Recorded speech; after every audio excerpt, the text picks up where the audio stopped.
Hi, welcome to Fast Intelligent Care.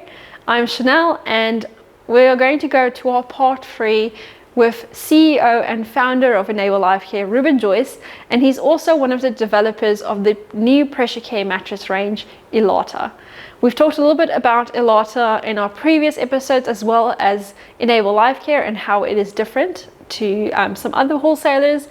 And we're going to continue talking a little bit more about pressure care, talking about some exciting things that Enable Lifecare are putting out there. So I'd love for you guys to have a listen and we'll see you soon. So I can see you're with Elata, it's very much a passion project. You're really passionate about it. It's not just about creating this new product range. When did pressure care stop being just a product category and when did it become a personal mission for you? Yeah, it's a great one, Chanelle, because I am very passionate about this topic, and it didn't. There wasn't a light bulb moment or a single moment in time when it transitioned. And to me, it was as I became more and more exposed to different clients that we worked with, and saw different people in their own situations, and the change that we were able to bring about for them in their own life, with simply introducing a different product to them, built up over time.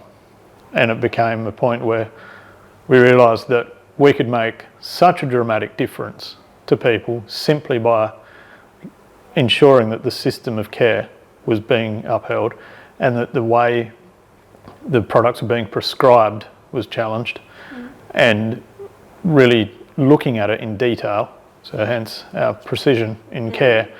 And one example of that early on was a client locally that was on an alternating air product, and she wasn't comfortable. She was non-verbal, so she communicated by an AAC board, and we put the mattress underneath her, and within minutes she started tearing up, and she said, "Thank you, this mattress is so beautiful." And then we got a lovely letter later about how much better she was sleeping just with that change of product. And the level of clinical care hadn't gone down, but we had elevated her comfort, which is key to Elata of elevation. And then later on, we had one of our work colleagues actually had a melanoma, and she ended up in palliative care. And she again was on an alternating air product, and her body had gone into shock because of the pain, and she was on extremely high doses of morphine. She was no longer able to communicate with her family because she was under so much medication. And we became aware of the situation, again, changed the product out for one of ours, and within hours her body had come out of shock. Her morphine levels were then able to be halved.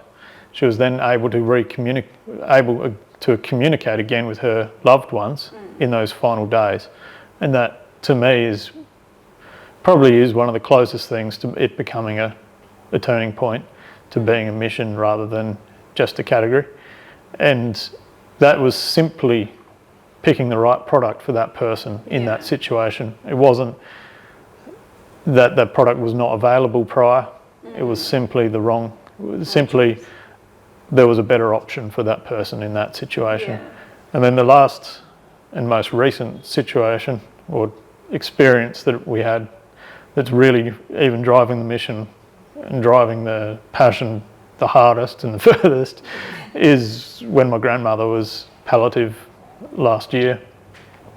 She was in a new hospital, a new facility, and she was on what they had as the best pressure care product that they had on offer, and they were doing what they thought was the best thing for her. And what, from my point of view, going in there was looking at it and immediately seeing that the settings that the pump was set to, the settings on the pump were too high in pressure for her. She was on a product that wasn't delivering her the comfort. Every alternation was noisy. Every alternation gave her more pain. Her pain medication was being increased. And here she was, palliative, in the last 3 to 4 days of her life, and yet she was on a pressure care product that wasn't actually the right product for her in that time. So that was very challenging for us because we were so far down the road with our Elata development. We were desperate to put our own product in there, and we couldn't in that situation because it wasn't ready yet. But that for us was little choices that were made, both by the way the product was designed, so the materials used in the bladders was of nylon, whereas we're using a TPU, so it's quieter when it alternates. And then even our safe defaults would default to a different pressure setting so that the users of the product, even if it is a full alternating air, are going to be more comfortable on our products, delivering better outcomes for that person in the long run in that situation. So she didn't have a long life expectancy. She didn't need clinically the most extreme alternation. What she needed was comfort and care, and it meant that for us, myself visiting her, we were more focused on the mattress and wishing that it was the right mattress under her because we could see the pain in her face every time it alternated.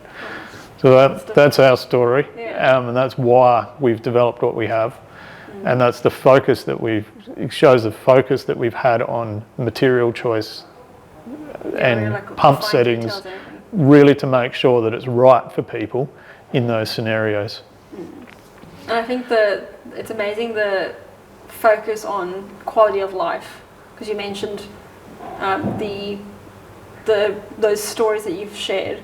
A lot of it was improving the client's comfort, but also that last bit of time they have with their family, or just their experience, their ability to communicate. And those for OTs is very important, that those outcomes, and not just looking at, am I treating the wound? Absolutely. And that's our focus. What gets us out of bed in the morning is we're actually making a tangible difference to people's lives for the better. Yeah. And we're making it simpler for more people to do that. So we're not withholding the information or their intelligence or the product ranges, so only we can do it. We're trying to enable as many possible people we're enabling as many people as possible to deliver these changes and these improvements and this elevation for people. And that really, so the three stories that we just shared, obviously 2 were palliative, but we have a lot of clients that are not in a palliative state that would benefit from a different product or benefit from reassessing the product they're using. So cases like, for example, there'd be cases that are, say, someone that is a paraplegic, still has use of their upper body, and maybe they are able to reposition. And they are not only able to, but they are very disciplined in their routine of repositioning, which, if they are still living with a partner, may allow them to have a lesser grade product and still maintain the pressure care needs that they have.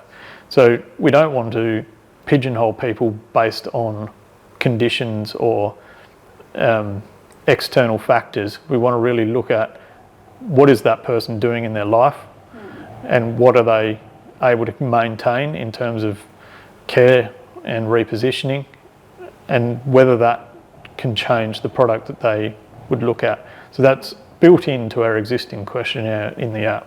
Yes.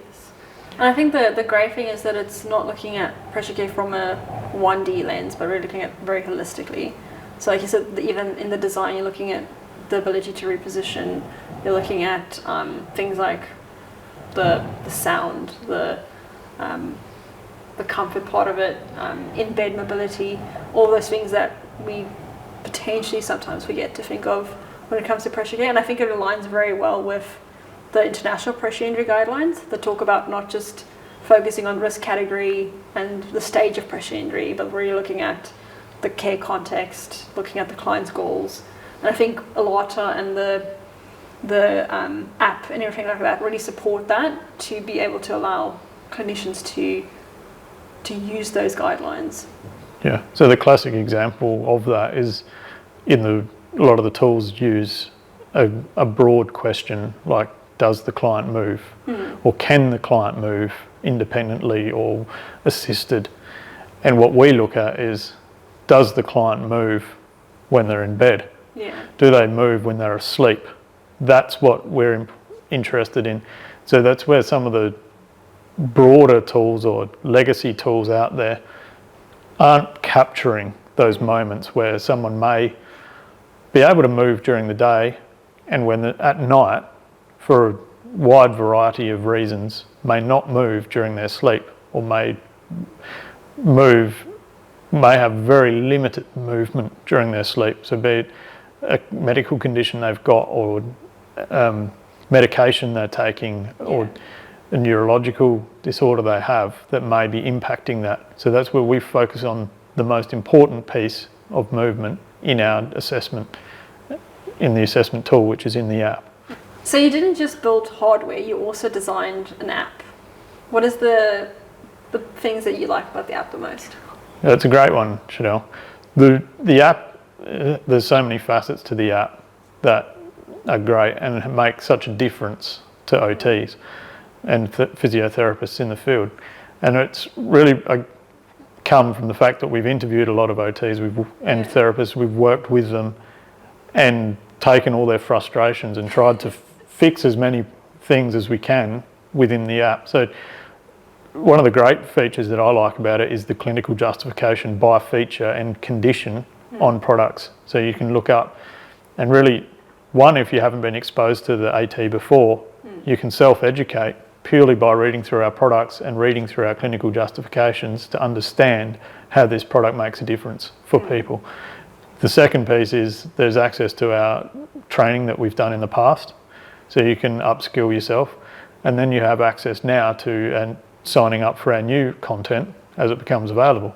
So it's a great extension of all the learnings that we've taken ourselves that we've then made available for therapists in Australia and New Zealand to take advantage of. And so it's really it's a point of transfer of knowledge. And it's not the only one, but it's really a great access point to look at what is there already in terms of clinical justifications, and looking at products, and then looking at assessment tools to see what questions we're asking to get the right product, because all of that builds knowledge and you're able to share that. The login is free, so anyone can access it, but it really delivers on our mission of making life easier and delivers on our mission of fast, intelligent care. And one area that we've taken recently is the introduction of AI into the tool to really build out a customised justification for a patient or for a client, based on their goals, based on the product and what we know, based on the client's conditions that you've entered, and then also the product that you've chosen and the options that you've chosen for that product, or configuration you've chosen for that product. And then we collate that together with the clinical justifications that are associated with those features you've chosen, and we put that automatically into a script for you. That's amazing. It really will help a lot of OTs, because I think a lot of OTs are time poor, and it's great that it helps simplify that process. The app sounds amazing, and I'd love to know, what is the main goal of the app? Yeah, so the main goal of the app is to make therapists' lives simpler and easier, and then elevate the outcomes for the end users or the people that are using the product. So that's why we've made it available on the App Store and on Google Play, and as a web app, so you can get on any device anywhere. That's amazing. That's wonderful, and thank you for your time today and for designing amazing products, as well as the app as well. I know OTs are going to love it, and it's going to make their lives so much easier, and it's going to be better for their clients as well. That is a wrap for our part 3 episode with Ruben Joyce. We would love to hear from you in the comments. We'd love to hear about your own experience with pressure care, anything that you might have come across in terms of frustrations with pressure care mattresses, maybe some wins as well as if you've had any chance to have a play around with our app. And yeah, we'd love to hear if you have any pressure care stories as well. see you with the next episode. Thank you.